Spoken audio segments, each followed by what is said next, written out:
ছেলের জ্বালায় জান টাটিয়ে গেল।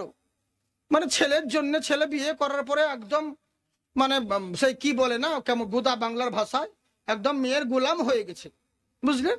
ছেলে একদম মেয়ের গোলাম হয়ে গেছে বিয়ে করার পরে। আমার ছেলে আর আমার নাই, একটু দোয়া করবেন। এখন কেন? ওকে জিজ্ঞাসা করেন যে চাচা তোমার কটা মেয়ে? বলে একটা। বলে কোথায় বিয়ে দিয়েছো? বলে অমুক জায়গায়, বালিহারাতে কি হরিরামপুরে। বলে জামাই কেমন? বলে জামাই সোনার টুকরো ছেলে, জামাই আল্লাহ দিয়েছে, আমার মেয়ে যা বলে তাই শোনে, আমার মেয়ে ছাড়া কোনো কথা শোনে না। বাহ, ওই পরের বেটা তোর মেয়ের কথা শুনে তখন ভালো জামাই, আর তোর ছেলে যখন অন্য মেয়ের কথা শুনছে তখন বলছে আমার ছেলে গোলাম হয়ে গেছে বিবির। হ্যাঁ, মানে পরের বেটা গোলাম করতে তখন ভালো, আর নিজের ছেলে হয়েছে তখন এটা গায়ে লাগছে।